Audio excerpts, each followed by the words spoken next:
the forest cover of our country. So I'm very happy to be here. We're happy to have you because there's a lot we want you to tell us and give us insights on. So in 2021, with the number of trees we planted, crossing to 2022 and now 2023, what has been the mechanism to ensure the survival rate of these trees? Are they surviving? How many are they? Well, it's a very important question you've asked because as we said over and over again, and as the experts have indicated, it is good enough to plant trees, but I think the most important part of the effort ought to be the nurturing of the trees to maturity, which is why from the very outset we try to put together a robust framework to be able to monitor how these trees are doing and also to nurture them to maturity. In 2021, as you said, we targeted 5 million trees. We ended up planting 7 million trees. In 2022, we targeted 20 million trees. We ended up planting some 26 million trees. And I should use this opportunity to thank Ghanaians and all stakeholders, residents of Ghana, for supporting the Green Ghana initiative. Now, in 2021, the report I have from the Forestry Commission indicates that some 81% of the trees we planted have survived and are doing well as we speak. The trees we planted in 2022, some 71% of the trees have survived and are doing very well. Direct answer to your question as to the mechanism we use to monitor and look after these trees. As you know, the Forestry Commission has what they call forest districts across the country, and the various forest districts oversee every nook and cranny of our country. And so the Forestry Commission relies on their various forest districts across the country to make sure that their officers keep an eye on these trees. Of course, I should also point out that the various district assemblies, the MMDCs across the country, have also been charged and tasked to contribute to the monitoring and nurturing of these trees. And finally, and it will surprise you, the National Security Outfit periodically furnishes my office with reports as to how these trees are doing on the basis of reports they receive from their officers across the country.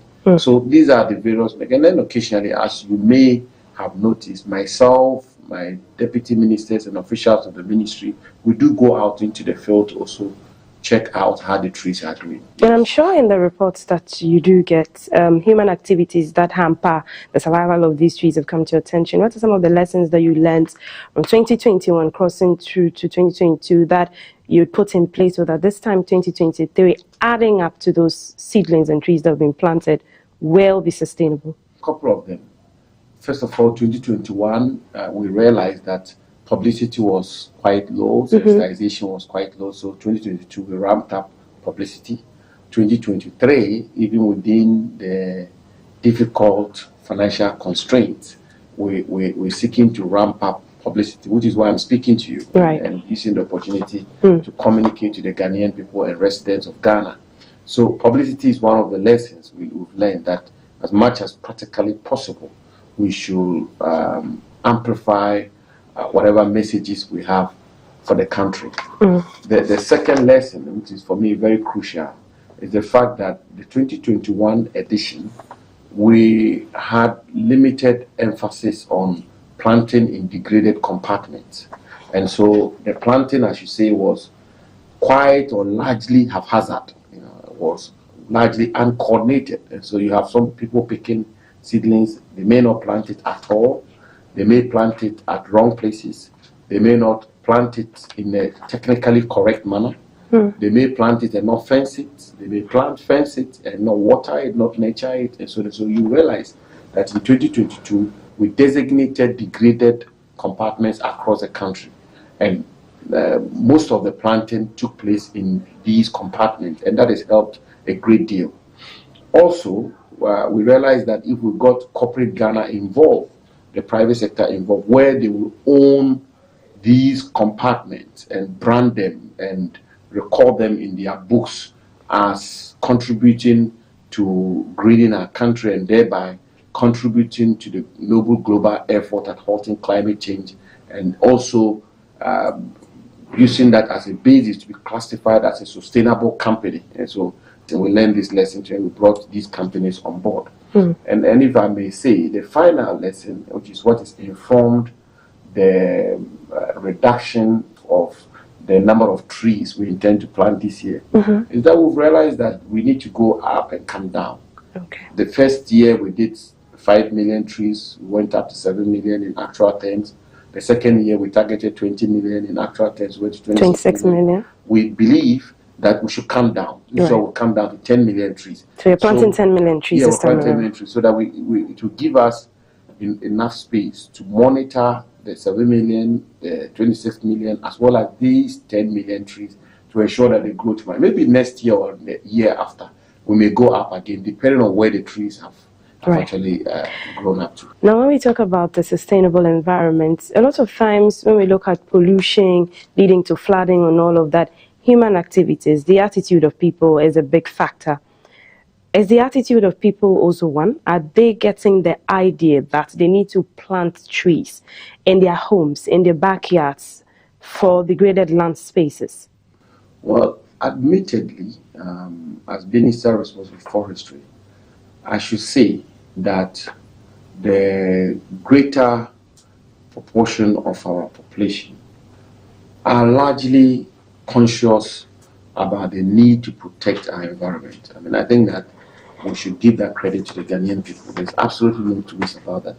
There may be a minority lot who get themselves involved in these practices which are unacceptable.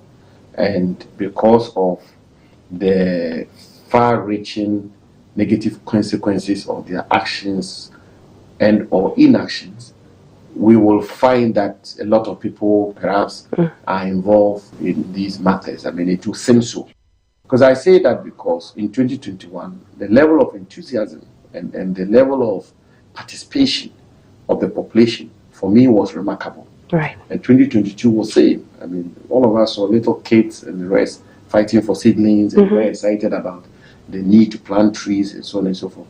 So yes, human activity is a contributory factor to the loss of our forest cover and thereby the compromising of our environment and so on and so forth. Is it because we are seeing the dire effects of the reverse factor, that if you don't plant the trees, now we're having more floods and the climate change around the world, leaders go and sit for COP27 and all of that, and they talk. Is it because we are seeing that that's why? Because there's still the causative factor. We're still putting filth in our gutters. We're still polluting the environment, burning the bush during the Harmattan season. It's because we are feeling the effect. Yes, I think it's one of it. At the heart of many of these matters is money. We talk about illegal logging. People are logging illegally because they make money out of it. Yes. If it's about illegal mining in our forest reserves or the destruction of our landscape, largely because when they get involved in this illegal mining, they make money out of it. And so on and so forth. The quest for money will drive people to do all kinds of things. But I think that what is important is our responsibility and how we discharge our responsibility. And I think one of the main tools, among others, which we are deploying, which is why I'm having this conversation with you, is also to sensitize the population, educate the population to appreciate the adverse consequences of some of these actions and conduct of people which result in the degradation of our landscape. But I want to conclude on that by reiterating the point that, by and large, the majority of our population are very awake and conscious of the need to protect our national environment. What is incumbent on policymakers and government and all stakeholders is to put in place the necessary policies and mechanisms to make sure that we protect the environment of our nation.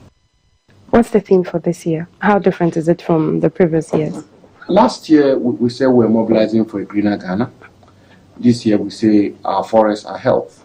And indeed, it's our forests are health because, as it's been widely said, and I think that it's been said many, many times, that when the last tree dies, the last man dies. And the benefits of tree planting, the benefits of afforestation, forest cover, and all of those are evident for all of us. I mean, it helps with the environment, it helps with rainfall patterns, it has benefits for economic benefits, and so many others, medicinal benefits, and also. And so, our forest, our health is a theme for this year, and we are expecting that, God willing, on Friday, June 9th, this coming Friday, I mean, all of us will come out in our numbers to support the initiative by planting 10 million trees and even more. And even more. What kind of trees are we planting? I've heard about the distraction to share trees. We know share is a commercial tree. The rosewood logging you spoke about early on in the north, going on in the Bumpuru area. What kind of trees are we planting again this time? Well, we're largely planting timber species, wawa species, for example, amity trees, which will beautify our cities, beautify our landscape. Fruit trees, mango, guava. I see that a lot of Ghanaians prefer the fruit trees because of the multiple benefits it gives to them, as it should be. So the variety are a lot across board, and we expect that we all will lay our hands on some of these trees and plant them. And not just plant them, but nurture them. But nurture them as well. When I went to the World Cup in Qatar, we talk about how deserted Qatar is, but there was this kind of a lagoon, like what the Odona, in the city from the airport in Doha. Is that time you're seeing not just the planting of trees, but water bodies that look refreshing in the hub of the city, where people can just go sit on lovers' benches, you know, and just enjoy nature? All right, it's all good. Baby steps, one at a time. So we're getting on with it. The truth, though, is that some of these ornamental trees and flowers and amity trees and the rest cost a lot of money. So timber species, if you buy them for say 1 cedi, if you are buying a tree that will beautify the landscape, you may be paying maybe 10 times of that. So we are buying the seedlings. We are having donations. We are buying some of them. It's a mix. But the point I make to you is that we have a project which we've rolled out, which is done pretty well, which is called the Green Streets Project. If you drive from Tetekwashi all the way through Legon, Medina, through Adenta, you see that in the median we planted trees, and they are doing quite well. We intend to extend it to other parts of Accra, and eventually we intend to extend it to Kumasi, Takoradi, and Tamale, and hopefully in the long run we will have it in all the regional capitals of our country, and perhaps every city, town, and village in our country, until such a time when we'll have Doha in Ghana. But it will take time. Our own Doha. I can't wait to see it in Tamale. I can't wait to see it in Tamale. But on serious matters around the degradation of our landscape and our forests covered by galamseyas, we have had different operations seeking to clamp down on this menace. What is being done now currently to, you know, stop the activities of illegal miners, the destruction to the environment and all of that? Operation Halt still in place? A lot is being done. The difficulty is galamsey, first of all, age-old. Secondly, very complicated. And thirdly, the matters I spoke to you about in terms of the money and the quest for it and the entrenched positions people take, and so on and so forth. And also the need for a multifaceted, all-hands-on-deck effort and approach to deal with this matter. Politicians, government officials, chiefs, district assembly people, assemblymen, local, and citizens, I should say. But that at all doesn't result in us shaking our responsibility. We put in a lot of measures, we continue to put in a lot of measures, we remain very focused, we remain very steady, and these measures are being implemented. We're seeing some progress and some results, but extremely marginal and incremental. I personally would have wished that a lot more progress and results would have been achieved, but as I've indicated, it doesn't depend on government alone, it doesn't depend on the minister alone. It requires a multifaceted, all-hands-on-deck effort. Operation Halt is still in place, very actively, and as I speak to you, periodic swoops are done, periodic operations are waged. We are reforming the sector, which is putting in place the right measures which will result in a more responsible, well-regulated small-scale mining, which will be an alternative to illegal small-scale mining. We are prosecuting those who are found culpable and the Attorney General's office is working hand in glove with my office, and a lot of people are being prosecuted, convicted, and jailed. That is good news. Don't you think we're pushing towards a more reactive approach than a proactive approach, and that because probably they are not seeing prosecution of some key figures in politics that have been alleged to be involved in galamsey, as well as these small-scale illegal miners? Don't you think, is there pressure on governments that there are politicians that are involved but they cannot be prosecuted? We have to deploy both approaches, the reactive approach and the proactive approach. And the proactive approaches are some of the things I'm talking to you about, the reformative measures and policies we put in place, the gold catchers, community mining, sanitizing the licensing regime, permitting regime, all of those, cordoning off our forest reserves and making sure that forest entry permits are done with a sense of integrity, transparency, and all of that. These measures are absolutely important. The institutionalized enforcement mechanisms, Operation Halt, the Regional Security Council, the District Security Council, the RECSEC, and all the efforts they put in place are absolutely important.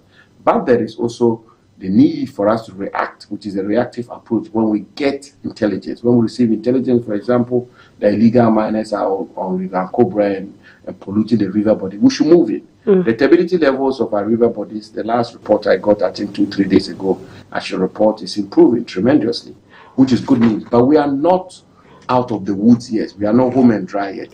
Politicians who are involved, my response to it is always very simple.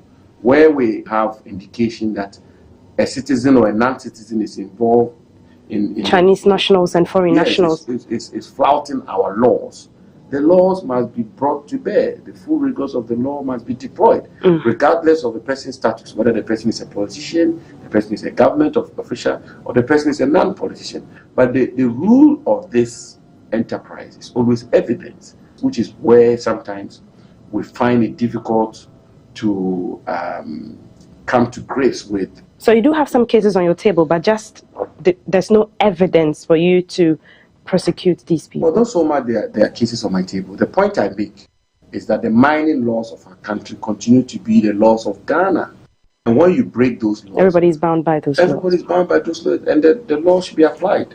Right. On the illegal miners, about over 89 illegal miners have been picked up. The Minerals Commission CEO is on our show on Wednesdays to give us more insights about mining, the positive side of it, the opportunities in mining for young people in Ghana. What's being done about these illegal miners who keep going into places they're not supposed to go to? Well, first of all, I received a briefing this morning, and mercifully and thankfully, we haven't lost any life. And I think that is a lot of good news.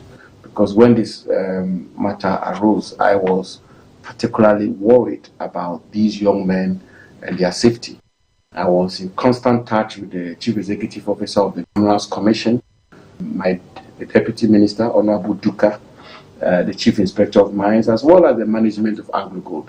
And I want to say that by and large, we've been able to navigate this very slippery path to get to the point where these young men have been brought out of the pit, and we haven't lost any life. I mean, in other jurisdictions, we've heard very bad and unfortunate news of illegal miners being trapped in pits and a good number of them dying and so on. And that was my biggest fear.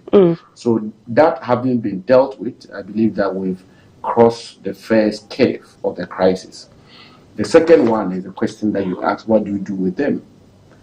I'm not sure my answer will be different from the answer I gave you when it came to politicians. Do you think that the youth, they don't have access to jobs? That's why, because they know the danger that it's ahead when they go into these pits and it collapses on them, because it is illegal.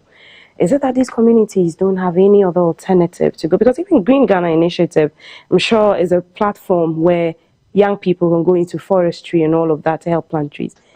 Are there readily available jobs? Well, there are no readily available jobs anywhere in the world, as you know. Unemployment continues to be a big issue, particularly of the current economic situation we find ourselves in across the world. And therefore, that is a problem here in our country as well. It's absolutely important that we create a lot more job opportunities for the youth. And that is why government is working day and night to unleash economic growth, which will open up opportunities and open up spaces for the youth of our country to secure jobs. Right. Yes, I concede that it can be a huge source of indignity and frustration to be unemployed. There's absolutely no two ways about that. That when you complete school or you have skills or you are even ready to work, manual work, what have you, and yet you can't find a job. So that is a problem. At the same time, I also want to say that we cannot use that as a justification for illegal small-scale mining. Galamsey. For me, more importantly, is that these kinds of practices poses a great risk to their health and sometimes even to their lives. And we all have to be concerned about that. Right. These gentlemen could have been trapped there, and if a signal had not come out to Anglo Gold or the authorities, they could have perished there.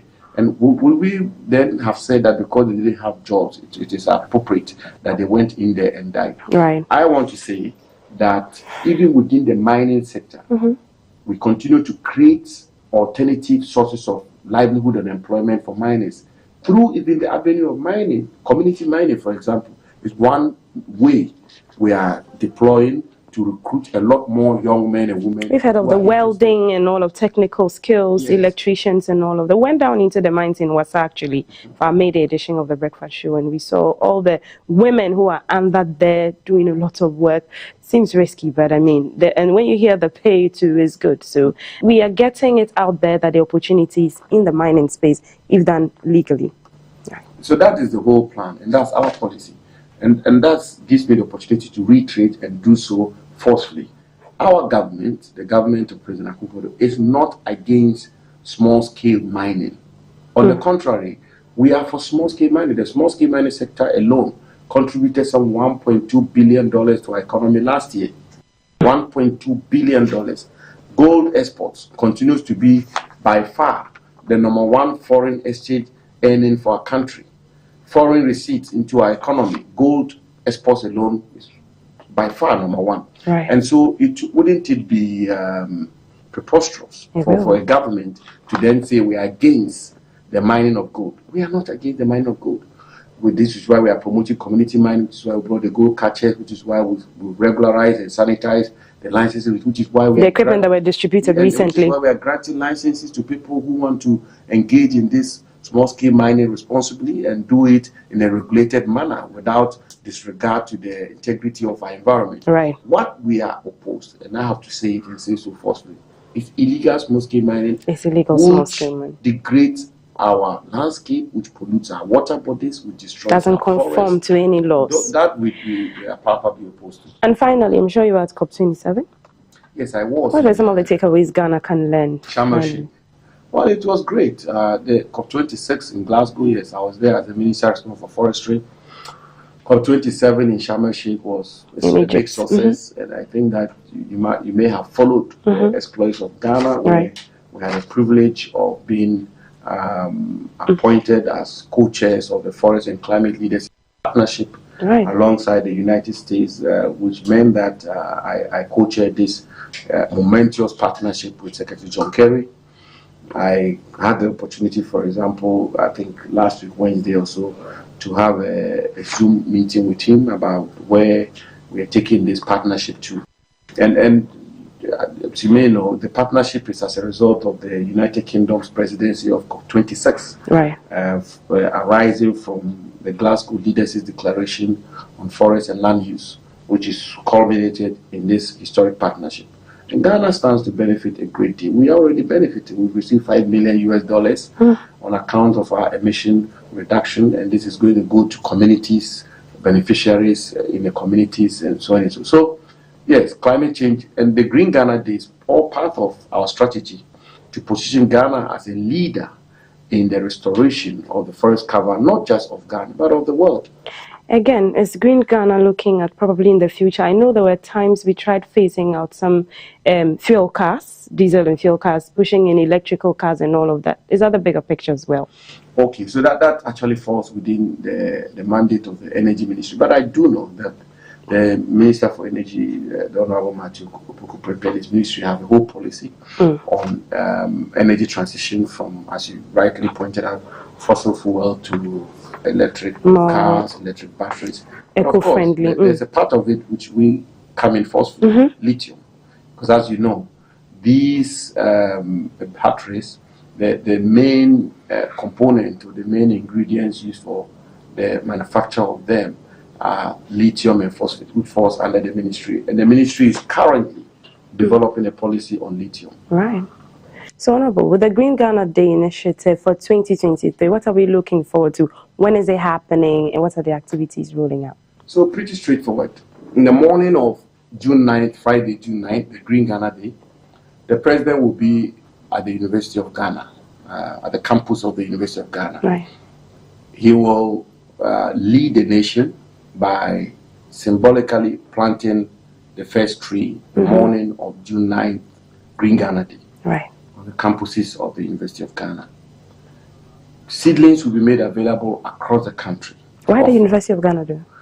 Well, because the University of Ghana has been a big champion and promoter of sustainable environment, forest preservation, and so we think that we should collaborate with them, and they are very excited about it. So the president will be at the University of Ghana. Seedlings will be made available at all the offices of the Forestry Commission, the District Office of Forest Commission, market centers, malls, some of them even along the principal schools as well. Schools and the rest. Let me say this with all the emphasis I can marshal: the trees are free. So if anybody approaches you with a seedling and attempts to sell it to you, say no. The government of Ghana with its partners has taken the cost of these seedlings. And on that day, the president will plant. My friend Matiti will plant. I will plant. Everybody will plant. That's I think he intends to plant. The vice president will plant. Yana will plant. Yebuhura will plant. Big church leaders are planting across the length and breadth of Ghana. All of us are going planting. Everybody. Everybody's going planting. Finally, I did say finally already, but finally, your constituency, it is getting interesting. I was saying that I know that there's a lot of honey production there, but we also know that the smokes we all wear come from Damongo. There's a new Yagbonra. Your ties with him, your dad is a chief as well. Yeah. How is the development of Damongo going with regards to the new overlord? A big hello and good morning to my beloved people of Damongo constituency and say how proud I am to represent them in Parliament and how grateful I am for their sense of magnanimity for sending me to Parliament. The new Yagbonra was in skin, I think, a month or two ago. Yes. I'm his grandson, traditionally. And so I'm his subject and servant. And he is taking his position as Yagbonra. We are all trying to support him, be successful. More importantly, to keep the Gonja state together, united, and keep Northern Ghana together and united, and all of Ghana together and united. At the end of the day, all of us are one people. Dagombes, Gonjes, Konkombes, Mamprusis, Dadabes. From the same descendants, all of us. And North and South, we're all one. We're all one. So this is what we're helping and supporting the Yagbonra to promote, and that is what he's passionate about. Okay. Also, on the smoke weaving, what are we doing to, sell it to the world? It's a traditional attire. I know we used to wear it every Friday or so. Is there anything that you're doing? And the smoke factory even, is there any ingenuity? So next time we'll begin with me wearing a smoke. Yes. You also having the female batakari, the fabric. We should. I mean, you people are promoting it in Parliament. Our women are wearing it all the time. The women, female MPs. It is beautiful, and I know that the Ministry of Tourism has a gamut of measures intending to promote, to market it across the world. Yes, that's it. Thank you so much for sitting with us. It's been wonderful speaking with you. You should come back on the breakfast show. We've been speaking to the MP for Damongo, the Minister for Lands and Natural Resources. We've covered a number of issues. The Green Ghana Day initiative, which is kicking off on June 9th. We're planting about 10 million trees across the country. Schools, churches, leaders of various communities will be helping plant. We at Ghana Broadcasting Corporation will be planting as well, and so you should join in it. And go to our social media handles. You see all the activities for the Green Ghana Day. The Honorable has told us that we're planting some trees like timber. We know that share trees are under threat too, so I'm sure we'll have them being planted in the north. We also have some ornamental plants being planted across our cities to beautify our cities and have that Doha in Ghana. I am multi-decider Sadiq. Stay with GTV Breakfast.